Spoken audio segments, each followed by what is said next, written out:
So originally this episode was just going to be a first round mock draft with a full entire Chiefs mock after, but the men making the real picks here in a few days decide to sign extensions through 2029. Let's talk about it. This is KC Sports Network, proudly presented by Emprise Bank. Welcome into a live edition of the KC Laboratory presented by Emprise Bank, member FDIC, our partners in Possible here at KC Sports Network, an incredible partner. Thank you all so much for joining us today. We truly are appreciative of you. I am appreciative of whoever is zooming in on the fonts on our mock draft document right now.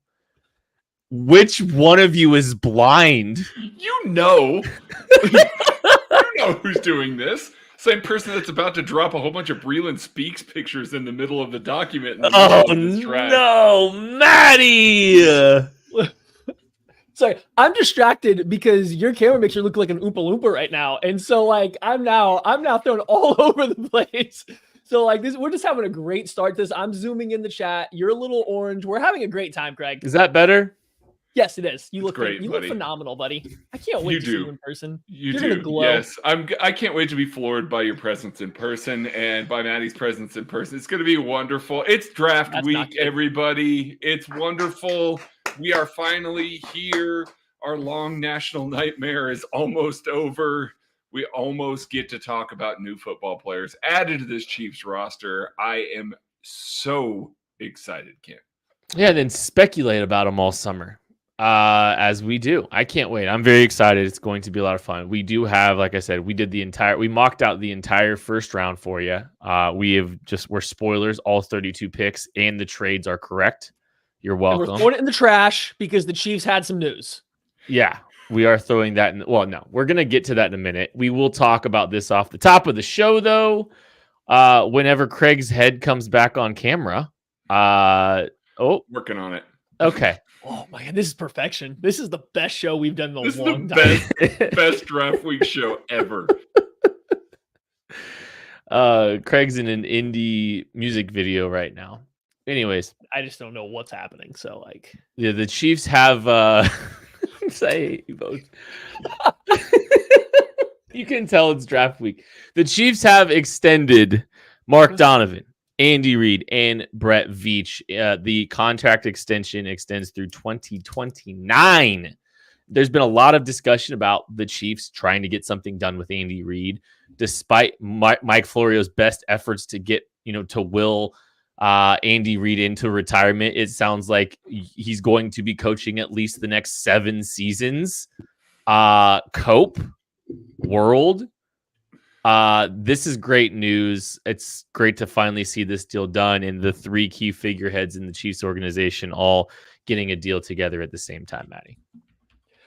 Yeah, I mean, it's great that it's coming out now. It's cool. Clark Hunt found that checkbook that, and decided to shell out a little bit of cash to the people at the top, right? He brings back an Andy and Veach and Mark Donovan, and, they have varying levels of impact on the Chiefs' ability to go for this 3-peat here, but they're all coming back for a long time. That's good. This is good news. I think we all kind of expected an Andy Reid extension to be coming down because I think it was known that his contract was either up or coming up within the next year. Nothing had been announced, but all the coordinators had been done. There was a mentioning that they wanted to get something done earlier this offseason. So I don't think it's a surprise. I don't think it's a surprise that Andy Reid is now the highest paid NFL head coach, especially without Bill Belichick to compete with. I don't think there's really any argument that you could make against it at this point in time. So it's all good all around. Spend some of that cash that you were saving from not spending in free agency and bring back some guys in the front office. And it makes sense. It does. Brett Veach has done a really good job. He's kind of found his own a little bit as a drafter, especially, day 3. The Chiefs have been able to build out their roster consistently through the draft, and particularly on defense late in the draft. They've really gotten some positive players out of that as well. I think the timing on this definitely matters. Did you guys know that if Andy Reid has 10 regular season wins for the entirety of the rest of this contract, he will be tied with Don Shula for the most wins of all time. That is an average of 10 a season. You would expect that Patrick Mahomes is going to be there for at least the majority of that, if not all of that. Clark, he should be here for all of that. Please make sure that he's going. Yes, he is under contract. He is under contract for beyond Andy Reid's contract extension. So absolutely, but there's a good chance that if Andy Reid plays all 7 of those years, that he will be the all-time leader in wins. Bill Belichick is still floating around out there as a potential candidate, but he doesn't currently have an NFL head coaching job. He knows if he's going to get another one. Andy Reid has a chance to go out as the winningest head coach simply by doing something that he's done almost every single year that he's been in Kansas City so far, if not better than that. Like that's been above his average. So go ahead and just do it. And now all of a sudden we're talking about the greatest coach in the history of the NFL, Andy Reid, if he finishes that contract. If they go 20-0 for 3 straight seasons. You're just trying to accelerate this and make him retire quicker? Is that what I'm hearing? No, I'm just trying to I'm just trying to shatter it. Okay. Congratulations to everybody involved. Very excited. I think 2029 was a very surprising number for me in a very good way. Me too. It just dunks on everyone who's been saying that he's going to retire. I don't see that happening, and I don't know why you would retire. I don't know. Honestly, if I could live out my 60s with Patrick Mahomes, I think I would. And now Andy Reid's gonna get a chance to do that. So I now have a new thing atop of my dream board, kid. Thank you. I'm gonna update mine right here. We're gonna do that. Anyways, so that's the news of the day. Chiefs have extended the key figureheads in Kansas City. The battery continues. It's gonna be great, and the multiple rings are imminent for the rest of the 2020s. Okay, so what we had planned on doing today was a full first-round mock draft and then giving you an entire Chiefs mock draft in conjunction with that, okay? So we've got multiple trades in here. Maybe the Chiefs are involved in one or two. We'll find out. You'll all find out as you're listening. But we're going to go through the first round. We'll probably stop at a few points here or there just to talk about a few of the picks. You know, we're not going to go over every single one of them, but we'll just find some natural stopping points to talk about a few moments in this mock draft scenario that we all concocted together over the course of today. And and then we'll finish it out with the rest of the Chiefs mock and how we laid that out. Let's get into it. First pick, Caleb Williams to the Bears. No surprise there. Commanders, we're going with Jaden Daniels for now. I don't think any of us would do that if we were the Commanders, but it does kind of feel like this is a scenario that is going to occur on Thursday. Betting odds seem to be leaning towards that. The buzz around it seems to be indicating that Jaden Daniels will be the second quarterback in the draft. Drake May, Patriots stick at pick 3 and take Drake May.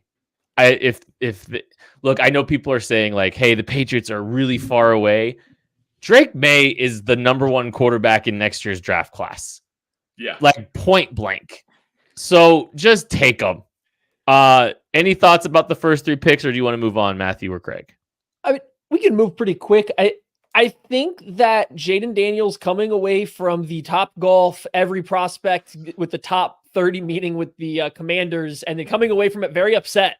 And then taking a meeting with the Vikings, I thought was notable, right? That's the first time that we've gotten like a public notation that maybe the Daniels to Washington hype train isn't full blast, right? That's the first time, because there's no reason for him to take a meeting with the Vikings if he still expects to go pick 2. They're just, especially guys, the way they operate in today's league. I mean, Caleb Williams has taken 1 meeting this entire time. Marvin Harrison Jr. has taken 2 meetings this entire time. These prospects aren't taking meetings with teams that they don't think there's a realistic chance they're going to. So the fact that coming out of a meeting with the Commanders that he wasn't happy with, Jaden Daniels went and took a meeting with a team picking at 11 that they assume is going to trade up, that did catch my attention. And so, yeah, I'm kind of keeping an eye on it. I think they Commanders should take Drake May. They don't hear this. Also makes the mock draft a lot easier because I don't think the Patriots are passing on Drake May. If it's Jaden Daniels, though, I don't know. Then it becomes a conversation of what happens at 3. So this made the mock draft a lot easier to stick with Jaden Daniels at number 2. It absolutely did. And the Patriots get the best quarterback in his rookie year at number 3. I'm not trying to say that he's going to be better for Caleb than Caleb long-term. I get what the Bears are doing there. But rookie year 1, he's going to be the best of these guys. I don't think it matters what the situation is. He's just coming in ready to go, doesn't really require the same bring up that some of these other guys do. So, yeah, they'll be happy with that pick at pick 3. We're going to update the draft so you can see it as it's happening in the chat as well, just so you know, just keeping you up to date on that. You can also purchase the KCSN draft guide while you're hanging out with us. Links in the description of the show. It's 300 plus pages of Chiefs specific draft content. You have a week. This is the perfect companion to have. It's a digital download. You can follow along on the draft and read what our opinions of all these players are and how it affects the Chiefs draft too. So, just go ahead and get that. You get 3 months to KCSN Substack as well. Should be a fun companion for the draft this weekend. This is where things get a little weird for us. We have the first trade. The Arizona Cardinals have traded pick number 4 to the Minnesota Vikings for picks 11, 23, and a 2025 first. The Vikings have selected J.J. McCarthy. We have 4 quarterbacks going at the top of this draft. 1, 2, 3, 4, first time ever. This is, I think, and we'll get here in a second, but I think this is a little bit of a different draft than we're used to. So the Cardinals trade back to 11, and they do what they did last year is they traded back, and then they traded up again. They got a king's ransom to trade out of pick number 4, the catbird seat, getting all of the draft capital from another team, overpaying to get the last of that first tier of quarterbacks. At least how some see it. Worthy swings, we'll call them.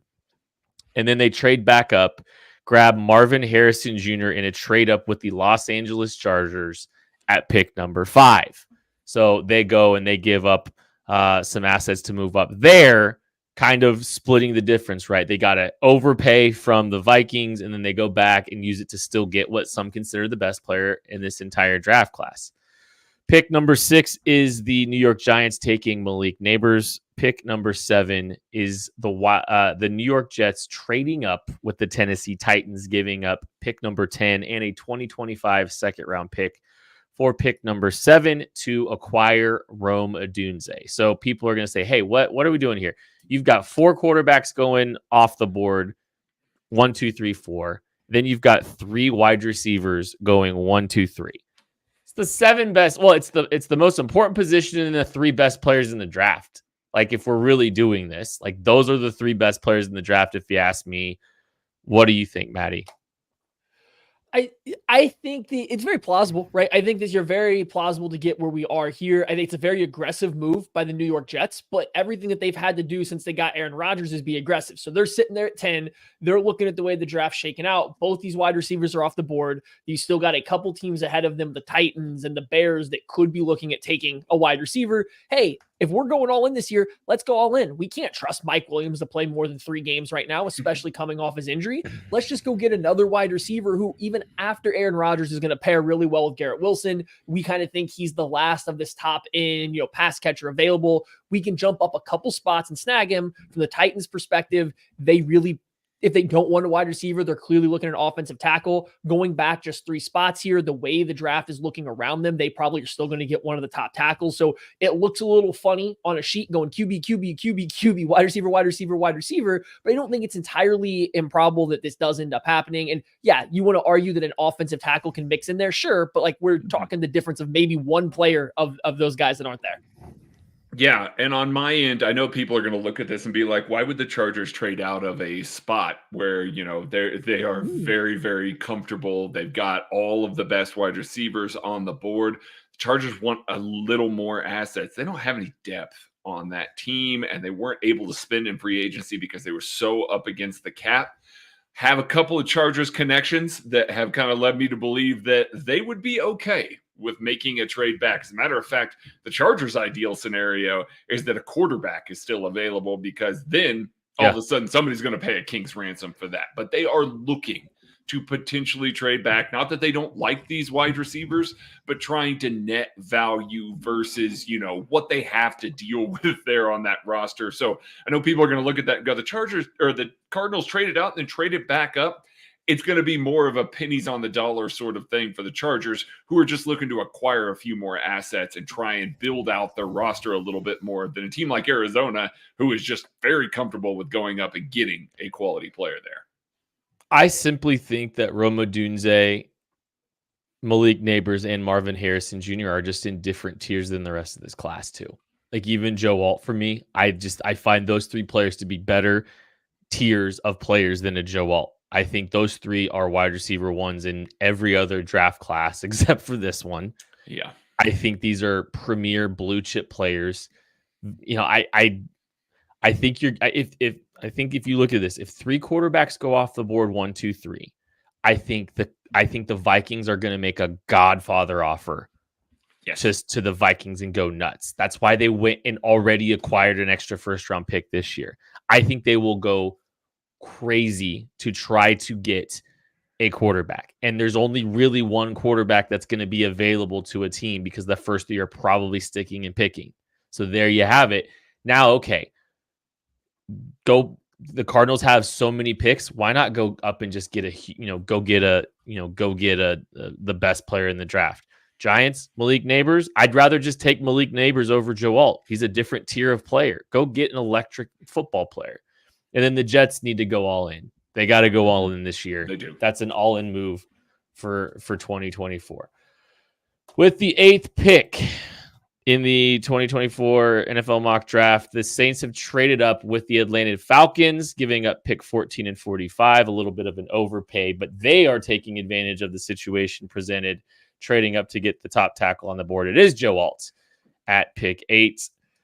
Dallas Turner is the pick for the Bears at number 9. Titans, Olu Fashanu, the pick out of Penn State, where the Titans traded back. They traded back from 7 to 10. They still get Olu Fashanu on the board.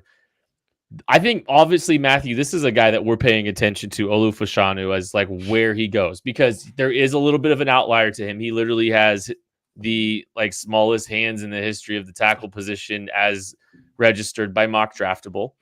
I wonder if the Chiefs see a blue chip player that, if he starts falling because of that giant outlier, maybe they're aggressive to go get him. Yeah, it's certainly possible. I think there's a chance that Olu does fall in the draft, just because the way the hype's, it has nothing to do with his hands. To me, I don't think his lack of hand size shows up on the film at all. And so, is there maybe some old school O-line coach out there that's just like, oh, I don't like that? Sure. But I think that his actual issue to say no to him would stem from somewhere else rather than his hand measurements, right? So I don't think that's why he would fall, but there's a chance that he does fall. The reason I have a really hard time buying in, though, on a far enough fall that the Chiefs could go get him is, well, there's 2 left tackles. There's 2 left tackles out of this entire group. It's Joe Alt and it's Olu Fashanu. Maybe J.C. Latham or Amarius Mims or Tyler Guyton can switch sides. It's possible, but there's 2 pure left tackles in this class. Olu Fashanu has been the guy at the top all year. Now, all of a sudden, Joe Alt has overtaken him, it seems like, to the NFL's eye. I just find it hard to believe that all of a sudden Olu has gone from, if he came out last year, he's a top 10 pick, to this year, hey, maybe he falls down the trade-up range for the team drafting 32nd in the NFL draft. So I think the fall is a possibility. I just don't expect it. So with the Titans sitting there and losing Joe Alt, I think they're just going to get the next best left tackle. Yeah. Listen, Olu is pushing Alt for my OT1. Like when I'm doing my own personal grades, not necessarily the ones that are on the KC draft guide, but my own personal grades, Olu might be a better pass protector right now, might be one of the best pass protectors in the entire draft. That is incredibly valuable. And yet, everything that we hear, and it's been consistent too, and I can't figure out exactly what it is. Alt consistently is number 1, but then after that, it gets pretty messy. Fuaga is sometimes in there. Fontenot is sometimes in there. Latham is sometimes in there. Now, all of a sudden, if you got those 4 guys going, Olu Fashanu might be offensive tackle 5 And if that's the case, then, he might fall on some teams' boards. Might just be a matter of preference. Maybe they like a particular Brandon Nasty that like a Talise Fuaga plays with or J.C. Latham plays with instead of the way that Olu plays the game. But there are so many good tackles that you can kind of get to the point where you say, okay, I can see how this can happen as a matter of preference, not because Olu's a bad player, but as a matter of preference. And so he's the one that I've got my eyes on the most. I think this is a good spot for him. Like, I really do. I think he's a top 10 player, in my opinion. He really is. But with all the hype that has been surrounding everybody else, I am not going to be horribly shocked if he's around at pick 18, 19, 20, and then I'm going to be pounding the table on the live stream for the Chiefs to get up and go get that man immediately if that's the case. But I think this is more realistic at this point. I'll start doing it in the mid-teens, Craig. All right, let's move on. Pick 11, Chargers taking Talise Fuaga from Oregon State after their trade back. The Broncos at pick 12. Would have probably talked about Bo Nix a little bit until and I'm not saying that Zach Wilson and $5.5 million precludes you from taking Bo Nix, but it just kind of feels like they might be signaling they're going to just like let Stidham and, Zach Wilson and maybe a day 2 pick or day 3 pick battle it out a little bit, just because. Yeah, there's a lot of money. There's a lot of decent chunks of change attached to a Stidham and a Zach Wilson. So the Rams trade up with the Raiders and take Byron Murphy, the interior defensive tackle. Falcons take Laiatu Latu after their trade back. Colts take cornerback 1, Terrion Arnold at pick 15. Steelers. This is where things get a little interesting for the Chiefs. I think the Seahawks are about where I'm going to start paying a lot of attention to the Chiefs trading up. I think they could, if they want to be uber aggressive for somebody, this is where it starts. But we have the Steelers trading up for wide receiver Brian Thomas Jr. Pick 16 goes for picks 20 and pick 98. That's about what it would take. Wide receiver 4 falling off the board at pick 16. This is where I think things start getting a little bit interesting for the Chiefs, Matthew. Yeah, and there's a couple trade ups here. I think the Rams jumping up in front of a couple teams that might be taking a defender to get Byron Murphy. The Falcons get their defender. Colts gets the first corner off the board, and then you're sitting here. Okay, you got to run with the Jags, and then you're going to have the Bengals coming up. Like, you have a couple teams here before the Steelers that might take a wide receiver. They see that. There's been a lot of rumors about them being maybe interested in a Brandon Ayuk. If he was available for trade. Don't know how true those are, but they do need to get another receiver across from George Pickens. And right now, they have Justin Fields and Russell Wilson at quarterback. I don't know what their offense is exactly going to look like if Justin Fields takes that role, but if it's Russell Wilson, there's one thing he does in the NFL, and it's throw the deep ball. And so you got George Pickens on one side. You might as well put a Brian Thomas on the other side, lob some YOLO balls down the field. That's what Russell Wilson still does great. And if it's Justin Fields, he's got a cannon. He can push the ball vertically and then also create on his own. So I really like the fit, even though there's a little bit of crossover with Pickens and Thomas. They go up, they get a guy that they think can really kind of change the numbers, change the math from the defensive side of the ball for them.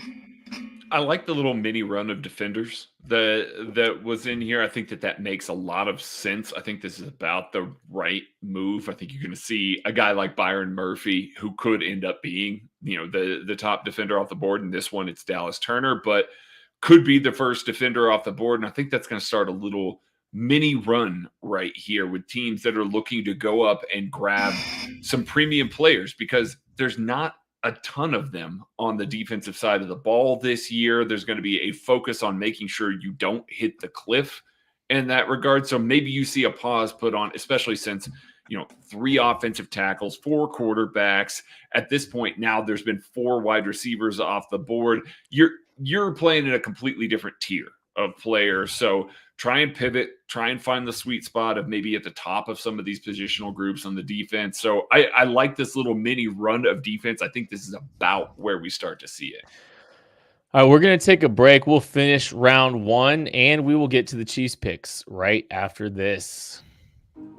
We appreciate you supporting KC Sports Network by listening to our podcast. You have helped us become the highest-ranked Chiefs podcast network in 2022 and 2023. And don't forget about our daily Substack newsletter, The best written analysis you can find on the Chiefs straight to your inbox every day.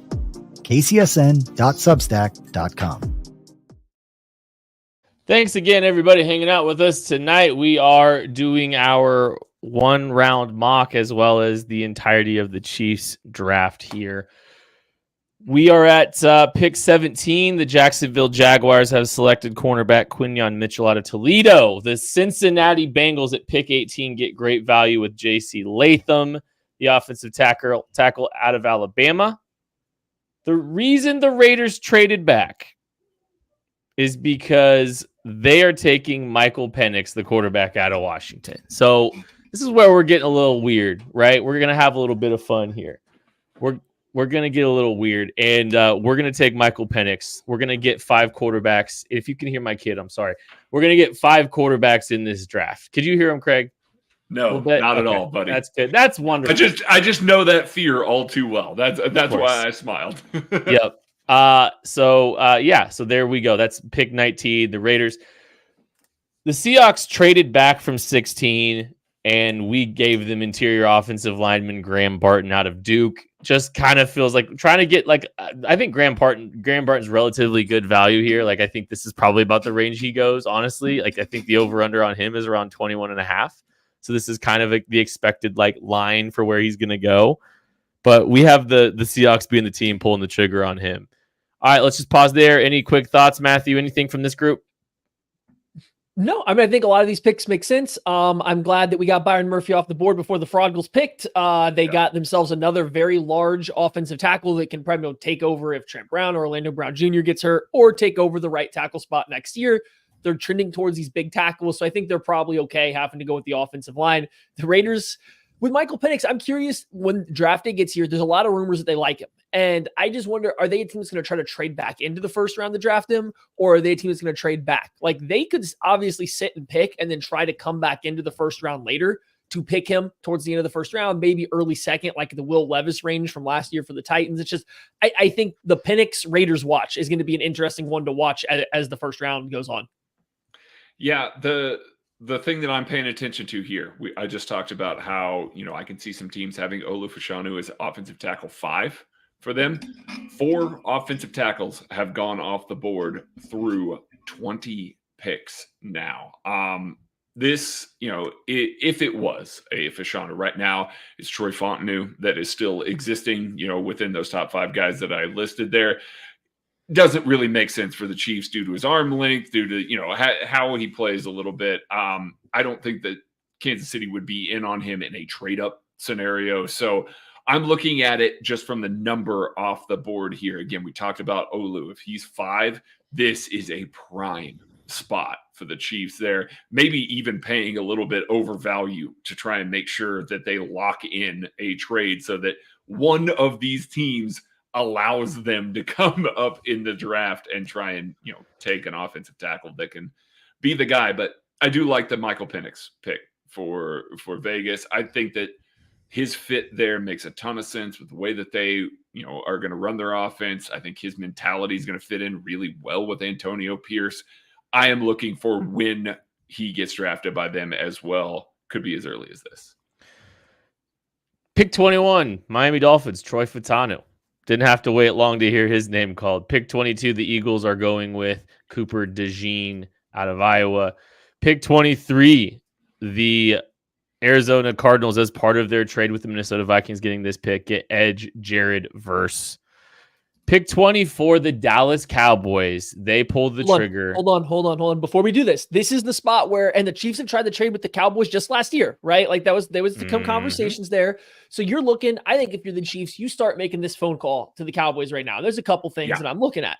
Amarius Mims is still available. I don't know how confident you can be in his medicals to trade up to give multiple picks for Amarius Mims, but he's still available. That's an offensive tackle that if you feel good about his health, I think he's very worth trading up for with the skill set and the talent that's there.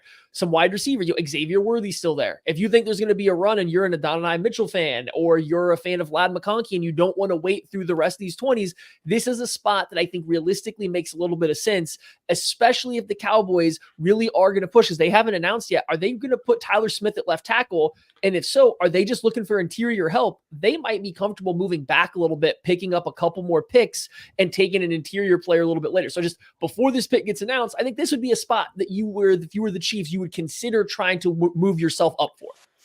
And wouldn't cost you an arm and the leg to move up for at this point. Now, you're not shelling out another huge pick, that you could use to build depth. I know that that's a concern amongst a lot of people, but it is one of those that you can still keep that second rounder largely intact. So you can sit on that, come up with creative ways to try and still draft a round 1 and a round 2 player with a small trade up here. Be like you're probably looking at pick 32, pick 95, and then maybe your 2025 third, something along Not the those lines. L'Jarius Sneed one. No, your 2025 third, like your original pick. But the Cowboys have selected Xavier Worthy at pick 24. Pick 25, we have the Niners trading up. They feel comfortable with Amarius Mims Medicals, and they trade up with the Packers, giving up 31 and 94 to get to pick 25. Trent Brown and Mims. Not Brown. Trent Williams. Yeah, there we go. And Brain farting on that one. But yeah, Trent Williams and Amarius Mims across from each other. Whoo, that's a lot of beefy offensive tackle there for Kyle Shanahan to work with. Pick 26, Tampa Bay Buccaneers go Kool-Aid McKinstry out of Alabama. Pick 27, the Cardinals continue to solidify their defensive line, taking Johnny Newton out of Illinois. Pause. We're sitting here. I think, how many receivers do we have off the board now? We have 5 receivers off the board. We're sitting here at pick 28. The Buffalo Bills seems pretty logical that they're probably going to go receiver here. If you wanted one of these next couple guys, you probably had to trade ahead of the Buffalo Bills. I actually think the Bills might be active. The Bills don't have a ton of assets for 2024. Like, they have pretty much regular draft capital. I think they're missing a 3rd round pick. I think they could still try to move up. Like, I'm paying attention to them as a team that maybe tries to move up to get a Xavier Worthy or get out ahead of wherever they think Xavier Worthy goes. Like, I think he'd make a lot of sense. But we have the Bills sticking and picking here. And we have them taking wide receiver Adonai Mitchell out of Texas. So that is that's a big one there. Any thoughts at this point, Matthew, with this group here? Not necessarily. There's some good players there. They, came off the board that would make some sense for the Chiefs. Like we obviously talked a little bit, Mims coming, Worthy and Mims going off back to back. Both those guys I would have even contemplated trading up for. And then you're getting like Kool-Aid or Johnny Newton. Those are some popular names down the stretch here for defensive players that have maybe slid to 32 and some other mock drafts. You're like, well, that's a best player available for the Chiefs there. It makes sense to go that route. So like that wasn't the best stretch. If you're a Chiefs fan, you're watching the draft to see those guys all come off the board for those, 4 straight picks. Yeah, no, I hate the board now. Like I hate the board for the Chiefs. Like I'm looking at this. Yeah. That was the stretch where it really turned south, kind of like it did last year. It waited a little longer before it turned south, but that's one, if you're a Chiefs fan and you're trying to trade up and you are making a concerted effort in that little stretch there. And let's say the Cardinals, the Cowboys, the Eagles, the 49ers in this case who traded up, but the Packers don't want to deal with the Chiefs, the Bucks, the Cardinals, and the Bills. If they all just feel comfortable, they're like, no, I don't want to trade out of this stretch because this is where the end of the good players live. Yeah, that's kind of the way that this worked out in this particular mock draft. So no, I really don't like the board. And we are still another, 4 picks away from the Chiefs? Yeah. 4 picks away, and it's probably teams that are 3 picks away and teams that probably aren't trading with the Chiefs, is me, my guess. Yeah. Yeah, I like how you drew it back to last year, because I remember we had this exact conversation like on the live stream last year for the draft, which, hey, we'll be doing it again this year. If you guys want to tune in and listen to us talk about the draft, while you're watching along with ESPN or NFL, wherever it is, we'll be sitting there talking the whole time too. So you can hop over on our YouTube page here and listen to us do that. But I said it last year. We were at like pick 22-ish, I think, last year. And I said, hey, there's like, I don't know, 9 names that I really like here for the Chiefs. And it seems really likely they'll be able to get one of these 9 names given there's only 10 picks. Nope. Those 9 names all went. Now, this draft, like you said, I think this ends a little bit early, right? This one ends a couple picks away from where the Chiefs are. But yeah, when we started talking about it with the Cowboys, with Xavier Worthy still on the board at pick, 24 was it? It's like, yeah, there's a handful of guys here that I think are still on that group that are above everybody else. They're all gone now, right? And the Chiefs pick's still coming up. So yeah, and I'm not saying everybody else is a bad player. It's just like, it clearly feels like you hit like a talent step down at this point, and they all happen back to back, which is exactly what happened last year, which definitely kind of deflated the watching perspective. Like for, us, I know, but for a lot of Chiefs fans, it's like, oh wow, we had a lot of guys we really liked that were available an hour ago, and now every single one is gone. All right, so let's kind of just get up to pick 32. Detroit Lions select Darius Robinson, the hometown kid. They're just pulling a full-on Chiefs and just drafting a local kid in front, a local defensive end. Can't argue with the process, apparently. Hey, the Chiefs won a Super Bowl when they did that. Baltimore Ravens at pick 30 are selecting Jordan Morgan, the offensive lineman, out of Arizona. Green Bay Packers, after their trade back with the 49ers, taking linebacker Edgerrin Cooper out of Texas A&M. Had to get another weird pick in. You got to get a... It is, but you also got to get a move. You have to get a couple weird ones in there, too. You do. Like, you have to. Like, all the names we're circulating and we're talking through and the group think that exists, there's going to be a couple outliers in the first round that are just, like, wild. Absolutely. No, fully agree. And I love the pick for him. It feels so Green Bay to make that move right there. Like, they are still searching for that impact round one linebacker, like year after year. And I mean, Edgerrin Cooper makes as much sense as anybody else as linebacker one in this class. Like, he's got the athletic ability there. It just feels like Green Bay being like, we need another one of those super athletic guys to play at the second level. And talking to our Green Bay friends, there's a couple guys we mentioned to them. There's they're pretty strict on their thresholds for Green Bay. Like, we think the Chiefs are with offensive tackle or their edges. Like, there's a strong correlation. The Packers are even more, like a lot stronger correlation. They kind of have it for across a lot of positions. Our Packers, people said like, hey, Edgerrin Cooper, definitely a possibility based on all this stuff. So I get it. I don't think a linebacker should go in round one. I don't think Quay Walker should have gone around one. I don't think Devontae Wyatt should have gone around one. But guess what? The Packers like guys that fit certain thresholds for their team. Edgerrin Cooper is one of those guys, and he's a good player. And if you need a linebacker in this class, you certainly don't want to be taking like the fourth best one. You want to get on it early if you're going to go that route. So I get it.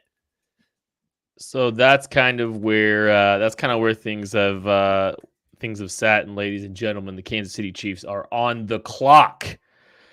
I think we talked through. We talked through a few different scenarios here, and like I think this is partially hey, let's get outside of some of the situations that we've already discussed on this show, but also let's have some conversations here. So. I know I see a lot of people, clamoring for a Tyler Guyton, people clamoring for a Ladd McConkey. Chop Robinson's still on the board. Nate Wiggins is on the board. Matthew, what do you feel about that pocket of players there right now? I think there's two ways to look at it. The one player that jumps out to me of that kind of group is going to be Chop Robinson. I think he is clearly kind of like the best. He separates himself from a couple of those guys. The issue is, I think, fit with the Chiefs isn't perfect. He's a guy that doesn't love to play the run that well. He hasn't had a ton of production, and you're quite frankly looking at a lot of overlap with Felix Anudike-Uzomah from last year. So if you still have faith that Felix is going to pull it out here on this one and like develop and stuff, I don't know if that's the best route to go for the Chiefs in terms of expanding their entire roster. So if that's the way you want to go and you want to not take Chop Robinson for those reasons, man, I don't know if I like this pick. I think I'm out. I've been very open about it. I don't know if I love a project-y offensive tackle in round one, right? I just think this isn't the best value. And right now, when I'm looking at this board, I see a handful of project-y left tackles that are still available. Why do I want to choose the first one? Like, I would much rather not choose the first one of the Guyton, Kingsley Suamatea, Patrick Paul realm. Give me the middle guy. Give me the last guy of the group, because I think they're all going to need a year before they're really ready. So I'm not loving what we're looking at here at pick 32. Yeah, Maddie, you brought this up a little bit earlier today. The Chiefs have really focused on largely offensive tackles that it's not just the arm length. We talk about arm length a lot, but also wingspan. So, broader bodied guys as well. So a lot of their guys, I think you can speak to this. Most, if not all, have been above an 83-inch wingspan. Is that correct? Every tackle besides Prince Tega Winogo that they have kind of brought in since Patrick Mahomes has been the starting quarterback has had a wingspan of 83 inches or more. And now Andrew Wiley's an exception, but he was brought in as a guard as well. Correct. So that's where it does get a little tricky. But like you see when they're bringing in some depth guys or they're bringing in, depth guys or guards, it may be a little different. But I mean, we're talking Wanya Morris, Lucas Niang, Jawan Taylor, Darian Kennard, like all the Donovan Orlando Smith, Brown Jr. Yes. All of them wide. I think we all mentally say the Chiefs love athletic players. They love athletic tackles to shoot back in a pass set, cover a lot of ground and mirror rushers. Like theoretically it makes sense, but they haven't. They've much rather sacrificed a little bit of athleticism for guys that are stouter, guys that are a little bit wider. So like, I just wonder if that's something that we maybe have overlooked with the concept of Eric Fisher being the mold, the super athlete of Eric Fisher being the mold, but maybe that's not it. Maybe he is not the pinnacle of what they're looking for this team. Right. So a Tyler Guyton under an 83-inch wingspan there. So you kind of take a look at that a little bit as a guy that may or may not fit all of their criteria. Maybe he's not top of the offensive tackles left. So Kent, please proceed with pick 32 here, buddy. Yeah. So, and I think Ladd McConkey for me fits as a player that I would like to see the Chiefs take at 32 and I'll be thrilled with, but it's also one we spent a lot of time talking about. And so we want to explore some other scenarios. And also I think it's good for us to try to prepare for different scenarios mentally, because we get so fixated as a fan base on specific players. And like, we're all guilty of it, right? We're guilty of it. You're guilty of it. You all have your guys. You're all clamoring for your picks. Ladd McConkey's the pick at 32 for the Chiefs. I'm happy. I've been on the board saying that. I'm totally content with that. We decided to mix some things up. Maybe the Chiefs want to play in the day 2 pool a little bit at wide receiver instead of the day 1 pool. Maybe they think they might have a chance at a Ladd McConkey with a small trade back. So what we've done here is the Washington Commanders, with their bevy of picks, have elected to get something of a little bit of a different flavor at their wide receiver group to pair with Jaden Daniels, to grab somebody that probably fits what Jaden Daniels has done well at the collegiate level. And part of the reason that he was so attractive and wind up garnering the second pick is his ability to throw down the field. And if you listen today, Xavier Legette was on someone's show saying that the Carolina Panthers have basically told him that he's their pick at pick 33. Now that could be lies, that I don't know. But we're going to have the Washington Commanders. Notable, he apparently had a top 30 with the Chiefs, and that just came out too. I think that's we don't got to talk about it, but Correct.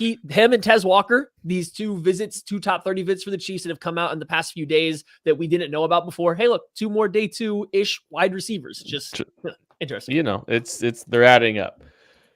We have the Commanders trading with the Chiefs. The Chiefs select pick 40 get pick 40 and 100 for pick 32 from the Washington Commanders, so they can jump the Carolina Panthers and get Xavier Legette. So here we are. The Chiefs now sit here with picks 40, 64, 95, and 100 in the top 100 picks. Cool? All right. Awesome. Cool. Let's party now. All right. Let's get into this, folks. It is time for the Kansas City Chiefs to start making some picks. How sad are we going to be at 11:45 p.m. if the Chiefs trade out of pick 32? Good with news, that board, Maddie, I'm doing backflips off of the desk. I love letting it ride another day. First off, it's going to be 10:45 because we are on normal hours here in Kansas City. No, you're not. Oh, both of you are working against me now. I don't like it. With the 40th pick in the 2024 NFL Draft, the Kansas City Chiefs, after trading back out of their first-round pick, have selected offensive tackle Patrick Paul out of Houston. They are not. They're taking one of those, those developmental tackle projects, and we have spent a lot of time in the last couple of days really talking about this group. The Kingsley Suamataiyas, the Patrick Pauls, the Tyler Guytons of the world. And we're taking Patrick Paul. There's a lot of buzz that Patrick Paul right now, like this is one of the interesting things leading up to the draft. There seems to be a lot of buzz surrounding Patrick Paul's maybe draft slot being a lot higher than people are anticipating. Maybe it's the Chiefs at 32 because of all the developmental tackles. Patrick Paul is the most Chiefsy developmental tackle, if you ask me, with the arm length, with the width, with the arm span, with the pass protection. I've watched him more last couple days. I've walked away feeling better about him, even, like maybe not at 32. I don't think I'll love it, but I'll understand why they did it. And it may not be my favorite pick, but I could totally see them doing it. But we have the Chiefs trading back and taking Patrick Ball at pick 40. Matthew, how do you feel if they're doing that? Yeah, I mean, pretty good. It's still a little early for the developmental tackle for me, but I do at least like moving back, picking up the extra top 100 pick to get to do it. And I mean, not that I think that I have Patrick Paul graded ahead of a Guyton or ahead of a Sua Matea, but like just the more I kind of dove in, looked at the types that the Chiefs have gone for, Patrick Paul makes a lot of sense. If you watch him, of this group of guys that we're talking about, he's taken the most like legitimate pass sets. He's the guy that does the most NFL stuff with his feet. Now, his hands are a disaster, and like he knows that. He's been working on it with Duke Manyweather already. They were breaking that down from the top. I would trust a guy like Andy Heck to get on top of that as well. So like, I get the fit. I think the value is, not great, because I think even if you look at the consensus board, he's a little bit farther down, like in the 50s, 60s, you're taking him at 40, but at least picking up that extra day 2 pick to move down and do it makes it pretty good. And the way the rest of the board is shaped up, like nothing else is jumping out to me as like, oh, wow, I really wish they would have done that. So like, I feel fine to pretty good about it. And then I think you have yourself the chance to get an offensive tackle of the future. I do wonder what you get year one, though, and if you still want to bring in the Donovan Smith or how you want to handle year one, because I'm not 100% sold that Patrick Paul's ready for year one. Yeah, Patrick Paul's a guy that I will take some coming around to. He just plays offensive tackle in a way that I don't personally like. Now, that's not to say that Andy Heck doesn't like it. I just don't like offensive tackles that have a lot of forward lean. You get a guy that, plays with some power all of a sudden. He's just pulling you onto your face a lot. Patrick Paul has a ton of forward lean. Makes sense. He's a huge individual that's going to be going up against guys that are much smaller than him, much shorter than him. We just got done talking about arm length, 83-inch wingspan. He's got an 86.25-inch wingspan. He is a massive individual. Yeah, Ken. He doesn't use it. Well, He doesn't. Again, it's like Duke's working with him on his hands. We 100%. know. Yeah, we know that the Chiefs like guys that come out of Duke's camps. They like the way that he trains guys coming into the NFL. I mean, we've seen a lot of them recently. Wanya Morris.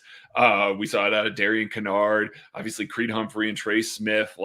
They have leaned on the Duke Manyweather tree a lot. So Patrick Paul makes a lot of sense. I'm with Natty. I'm not sure what we get year one out of Patrick Paul. Who knows? Maybe he comes into camp and those hands look a lot better than they did in college. And then you feel comfortable, trotting a guy like that out there pretty early. But I like the stab. And I want to leave us with this before we get off of Patrick Paul. Jeff Allen has said this on a podcast before, so I'm not speaking out of school, but Jeff Allen has said that King Dunlap was Andy Reid's favorite offensive tackle ever. Do you know why? Length and size. It wasn't about athleticism. It wasn't about any of the other things about the way that he played or anything like that. It was, I can't teach that level of length. And that's essentially what you're getting out of Patrick Paul. The Chiefs like Duke Manyweather, guys. They do. I think Patrick Paul, I think he's probably gotten a little bit better since the last time we saw him at the Senior Bowl. All right, let's move on here with this mock draft for the Chiefs. So last year, Brett Veach made three trade ups, second, third, fourth round to secure his guys after sitting pat at round 1 and letting the board stick. We're going to have them being a little bit aggressive here today, too. The Chiefs are moving up to pick 50 from 64. They're giving up pick 100 and pick 64 to get all the way up to pick 50. And they are taking one of the last few. If you're looking at tiers of wide receivers, I think he's one of the last in his tier of wide receivers. It's wide receiver Troy Franklin out of Oregon. The Chiefs are trading up to pick 50 using 64 and 100. This is one of Matty Lane's guys. This is one of those guys he was really high on earlier in the draft process. Matty, how you feel if the Chiefs do this at pick 50? Yeah, I mean, I like the pick of Troy Franklin. I like going up to get him. I like being aggressive, especially if you're sitting here looking at this board and wondering where some of the dynamic wide receivers are going, right? There's a chance as we go through here that some of these wide receivers that we all kind of like in this round, like guys like a Roman Wilson, guys like Javon Baker, Ricky Pearsall, Jalen Polk, like these guys are all could be very good, but a lot of them are kind of lacking that true dynamic not even just take the top off, but guys that are a home run threat every time they kind of touch the ball, and they can do it with a vertical passing game or after the catch. He seems to be the guy that provides the most like danger. He's the most dangerous weapon of the guys left. So if you want to get that moving forward, especially if Hollywood Brown's only going to be on a 1-year deal, I absolutely get going up for him. If you feel confident that Hollywood Brown can provide you that floor, the safety net of the wide receiver position that you've been missing, and you want to go chase the ceiling of a Troy Franklin, absolutely get it. And I think moving up to get that kind of guy is okay. I would love to like see the full on board in this spot and wonder if I can't just stick it out to 64 and then get my safety net and we'll worry about the high end later. Or maybe that's a Rashee Rice, or we can maybe get Hollywood to come back. So I don't know if I feel like pressed that I have to go up. You want that dynamic ability. I'm not going to be upset by it.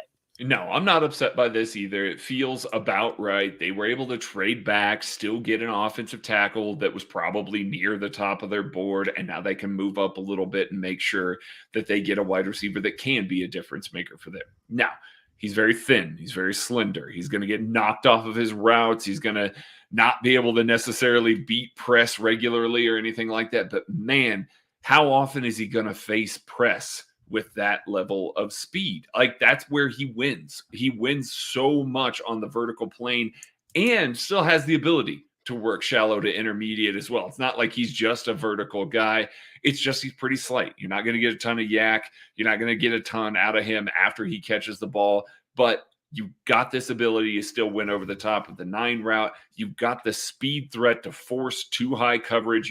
You've heard me talk about that all offseason because we saw how many defenses shifted their strategy to kick guys down in the box. Mm-hmm. Give me a guy that forces too high coverage. Absolutely forces it. Isaiah Pacheco's better for it. Hollywood Brown's better for it. Rashee Rice and Travis Kelce are better for it.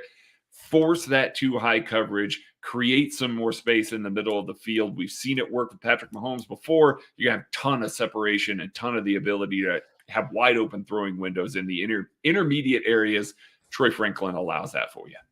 I see some people worrying about like Troy Franklin's play strength, and I'm not going to say that there isn't some concerns there, but I think you guys are not seeing the forest from the trees when you're having that conversation personally, because he's going to get a lot of free releases. He's going to get, he's going to be able to threaten vertically without a lot of contact because of how the Chiefs offense is built and because of where he'll be lining up and the, protection that he's going to get to be able to get those free releases. Like, I understand the criticism and like it's valid, but within the Chiefs offense, he should be able to get some free releases and the opportunities to work vertically down the field, really start to threaten defenders and, keep them from getting their hands on him. So I think you look at like how he could fit in Kansas City specifically. It's a concern for sure, but it's not the only concern because he's going to get protected in that regard. Playing to the strengths of Troy Franklin, they will find a way to get him involved down the field, and it will be very fun. We have Brett Veach continuing his aggressive play style, his aggressive moves. He's trading picks 95 and 159 for pick 85 and taking Rook Ororo. I wasn't just Ororo. Rook Ororo. We should have given. It's like Roma Dunze. We should have given you. We should have given you the chance to do that. Anyways, the defensive tackle out of Clemson, he's going at pick 85, Matthew.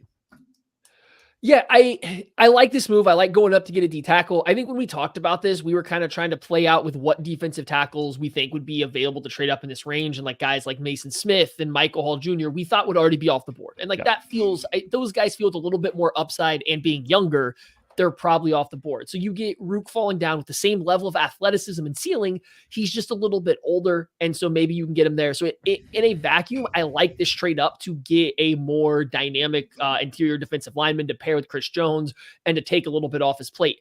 I don't know if I love it coming off the heels of another relatively big trade up, right? Using pick 100 already. Like you used a lot of these picks here in a stretch from 64 to 160. Like I know the pick 159 isn't huge, but you just used a lot of picks to move up for these two guys that maybe you could have stuck without one of the trades. But I do like getting a dynamic defensive tackle. And like in a vacuum, I think I like this trade better than the Troy Franklin one.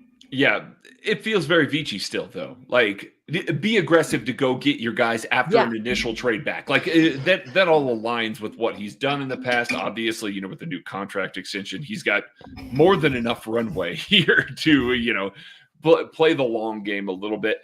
I like the way that Aurora plays.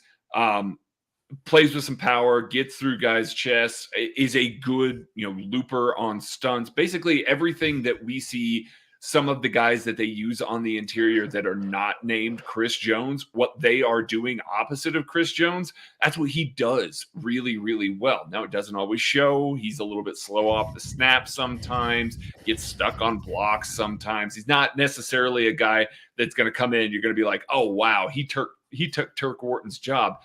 But that's not out of the realm of possibility early in his career. You need more bites at the apple at defensive line because you just don't have a lot of those guys on the interior in 2025. I like this pick as a future guy to help give Chris Jones some breather moving forward here as he gets a little bit older and into the later years of his contract. All right, there's no more trade-ups for the Chiefs. Pick 131, though, the Chiefs are taking Eric All, the tight end out of Iowa. I think this is a player that they've had in for a top 30 visit. Tape I enjoyed watching his tape from before his injury this year. Even like there's like that Iowa offense is a mess, but it was even worse after Eric All left. Like he was a guy that they got very much involved. He's a very interesting player after the catch. He's more of a F type blocker than he is a true inline Y, but he's still a capable blocker. Some dynamic ability with the ball in his hands for a guy that big. I think this is a buy no type scenario where, you know, you're trying to get a little bit of value because I think without the injury, he probably goes before pick 131, Maddie. Yeah, there's a couple like of these move receiving type tight ends that the Chiefs have been interested. You know, there's some Jared Wiley rumors out there that Tanner McLaughlin has been mocked to the Chiefs numerous times. And then Eric All's another one, and Ben Sinnott as well. But he's probably going on day 2 rather than day 3. But like, and I don't think he moves the same with these other guys. Like when I watch All and these other guys I'm talking about, you just watch them. I'm not saying they are Travis Kelce, but like there's a difference when you watch Travis Kelce move and then even George Kittle, who's been like the second best tight end, or Mark Andrews, who's now the second best tight end, right? There's a difference in how Kelce moves on a football field versus those guys. I'm not saying they're not great athletes. They're not great tight ends. They just move in a different way. And the Chiefs over the years have been kind of intrigued in tight ends, you know, here and there. And usually the guys that they like a lot to, you know, worthy of bigger picks, they just move differently. And Eric All might be like the epitome of that. You watch him get off the line of scrimmage versus press. And like, yeah, actually versus press, he has some lateral agility that's pretty insane with a little bit of flexibility to dip under or around a guy's hands, alter his body angle to open up a throwing lane. Like there's not a lot of snaps out there because he's been so injured over the past few years. But like you watch him take a shovel pass for Iowa and navigate through traffic. You watch him beat press coverage. Like it doesn't take you very long. Like, man, he would fit right into how the Chiefs want to utilize a tight end and how they like the way they utilize Travis Kelce. You just got to hope that, I mean, he had a back surgery. It was minimally invasive, whatever that means for a spine surgery. And then he's also coming off of a torn ACL now. It's like there's some definite medical work that needs to be done, but he moves differently than other tight ends. Yeah, he was a guy that I got to pretty late here in the process. I'd watched a lot of this tight end class, but hadn't really gotten around to All because he was pretty low on the list. All those injuries add up, you know.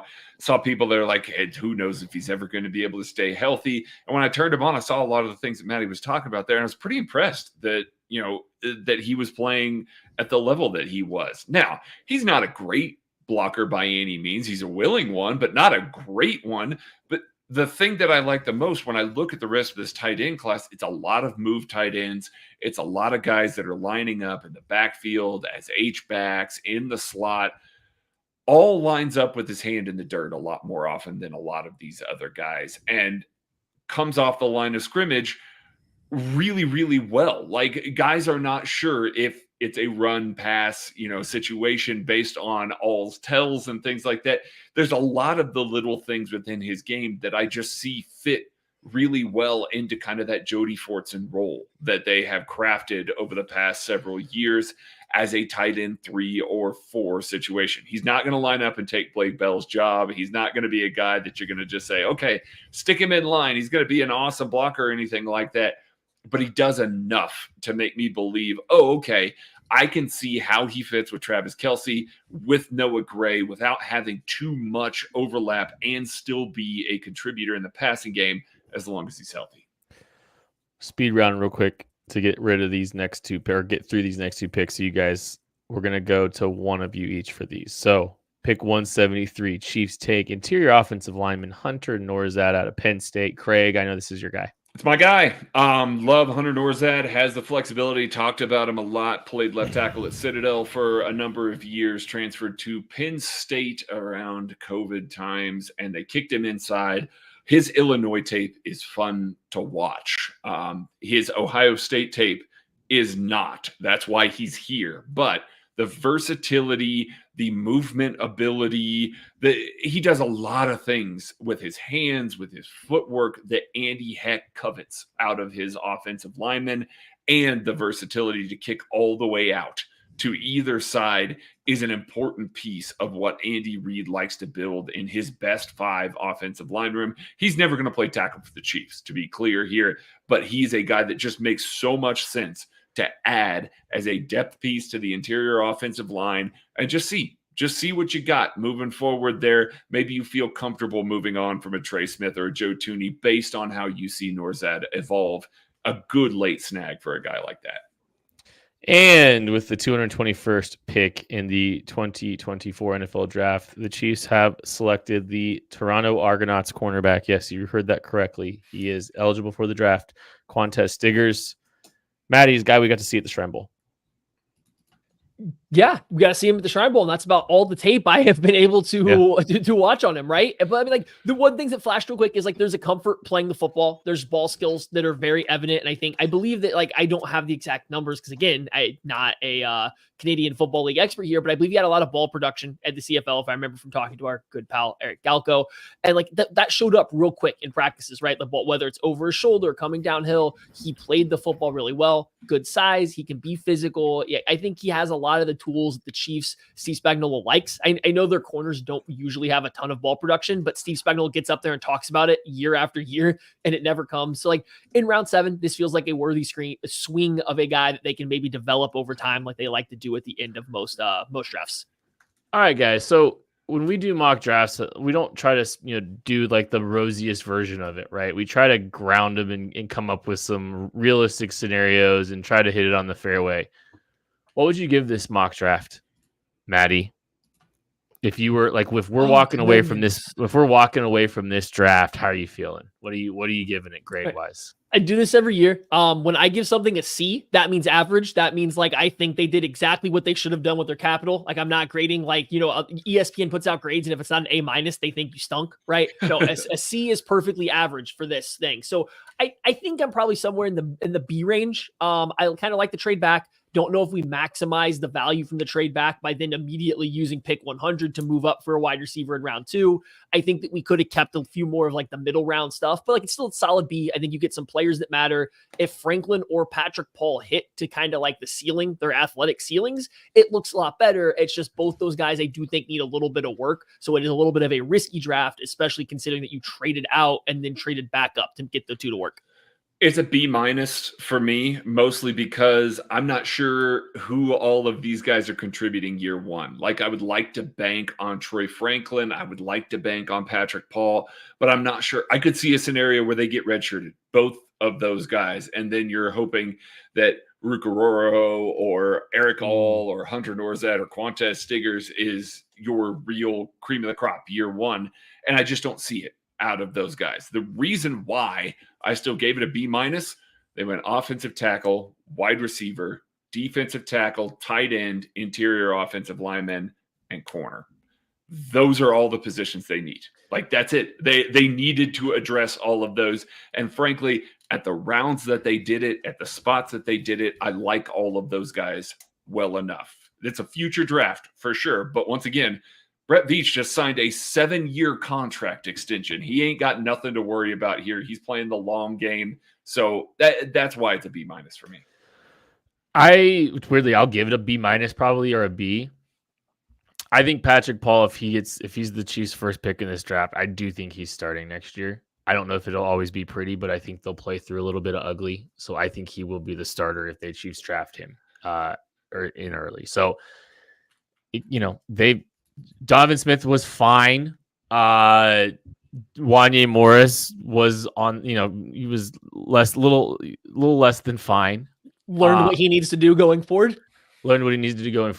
I think Patrick Paul's a better player than Wanye Morris, and I think Patrick Paul would come in and play capably to start. So B- B for me probably. Who would have had me being the highest on this draft? Like, who would have ever thought that I would have given this the highest grade? No, definitely not. Who would have thought? We took your guy, Patrick Paul. That's why you like it. We'll be back on Wednesday getting you guys ready for the NFL draft. This has been a lot of fun. Thank you all so much for listening, supporting KC Sports Network. That's going to do it for this episode of The Laboratory. We appreciate you. We'll catch you later. Come to our party. Oh, look at all those dates and times.